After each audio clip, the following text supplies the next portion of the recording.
यहां तक कि बिहार में के सिवान में छात्रों पर AK-47 से गोली चलाई गई।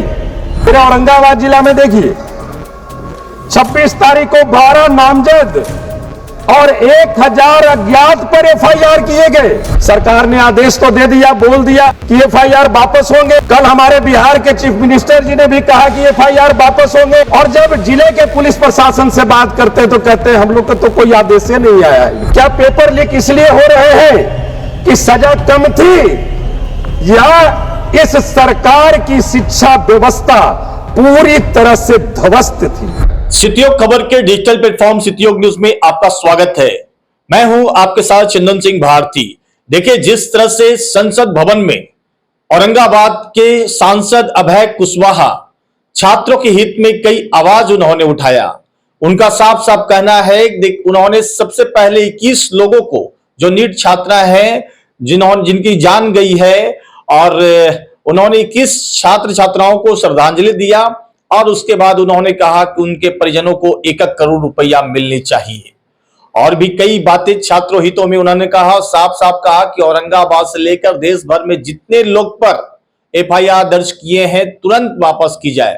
संसद भवन में अपनी बात रखते हुए क्या कुछ कह रहे हैं औरंगाबाद के सांसद अभय कुशवाहा, आइए सुनते हैं। नेक्स्ट श्री अभय कुमार सिन्हा जी। धन्यवाद सभापति महोदय।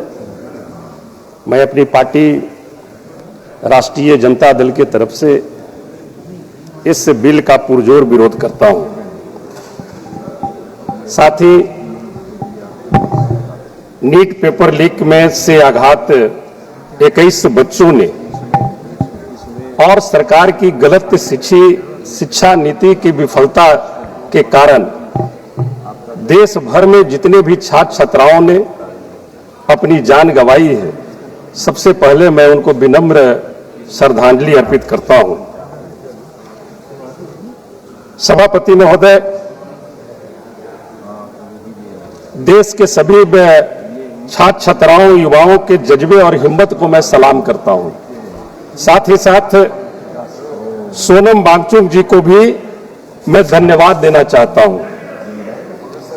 सरकार के गलत शिक्षा नीतियों के विरुद्ध अपने हक और अधिकार के लिए जंतर मंतर से आंदोलन प्रारंभ की, जो देश के कोने कोने में फैला और देश के छात्र छात्राओं युवाओं की मांगों को सरकार ने भी सत्य मानते हुए उनकी मांगों को सत्य मानते हुए छात्रों और सरकार में सहमति बनी और शिक्षा मंत्री जी का इस्तीफा हुआ।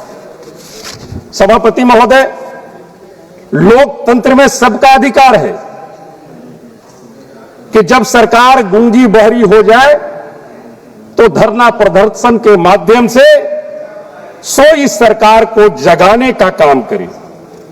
जंतर मंतर से लेकर पूरे देश में छात्र छात्राएं युवाओं ने सरकार को नींद से जगाने के लिए आंदोलन कर रहे थे। लेकिन बड़ा दुर्भाग्य है महोदय, जिस तरह का दमनकारी व्यवहार उन असहाय छात्र छात्राओं पर किया गया, सरकार और पुलिस प्रशासन के द्वारा, यहां तक कि बिहार में के सिवान में छात्रों पर AK-47 से गोली चलाई गई। यह किस तरह का दमनकारी सरकार उन छात्र छात्राओं के साथ किया महोदय, ज्यादा मैं जिक्र नहीं करूंगा। मेरे औरंगाबाद जिला में देखिए 26 तारीख को 12 नामजद और 1000 अज्ञात पर FIR किए गए। यह बड़ा ही दुर्भाग्य है महोदय। सरकार और छात्रों के बीच सहमति जो बनी थी उसमें 2 सहमति और थी। उसमें था कि इस आंदोलन में जिस भी देश में किसी भी कोने में FIR हुई है उसे अविलंब वापस लिया जाए। सरकार ने आदेश तो दे दिया, बोल दिया कि FIR वापस होंगे। कल हमारे बिहार के चीफ मिनिस्टर जी ने भी कहा कि FIR वापस होंगे। और जब जिले के पुलिस प्रशासन से बात करते तो कहते हैं हम लोग को तो कोई आदेश नहीं आया है। लेकिन एक बात और हुई थी, सहमति बनी थी कि नीट पेपर लीक से जो 21 छात्राओं ने अपनी जान गंवाई थी, उनके परिवार को 1 करोड़ रुपए का मुआवजा अविलंब सरकार देगी। वो सरकार कब देगी? सभापति महोदय, मैं इस विधेयक के धारा 2 की बात करता हूं, जिसमें केवल सजा और जुर्माने को कई गुना बढ़ाने का प्रावधान किया गया है। क्या सरकार मानती है कि कठोर दंड से पेपर लीक रुक जाएगा? लेकिन मैं सरकार से पूछना चाहता हूं, क्या पेपर लीक इसलिए हो रहे हैं कि सजा कम थी, या इस सरकार की शिक्षा व्यवस्था पूरी तरह से ध्वस्त थी? सभापति महोदय, सरकार अपराध रोकने के बजाय सरकार ने प्रावधान लाया है पेपर लीक जैसे अपराध रोकने के बजाय, पहले हो जाने के पहले रोकने के बजाय, ये होने के बाद कार्रवाई पर ज्यादा जोर दे रही है। इस विधेयक में परीक्षा एजेंसियों की जवाबदेही तय करने का कोई ठोस प्रावधान नहीं है।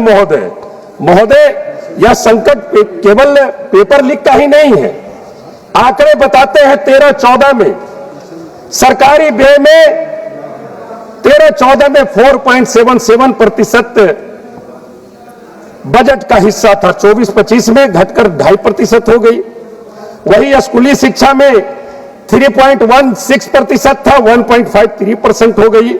सबसे चौंकाने वाली बात सभापति महोदय, देश के केंद्रीय विश्वविद्यालयों में, IIT में, IIM में, दिल्ली विश्वविद्यालय जैसे संस्थाओं में देश भर में लगभग 10 लाख शिक्षण पद खाली है। महोदय, यदि स्कूलों में शिक्षक नहीं होंगे, विश्वविद्यालयों में प्रोफेसर नहीं होंगे, शिक्षा में सरकार का बजट घटता रहेगा और ये सरकार कहते रहेगी कि भारत हमारा विश्व गुरु बनेगा।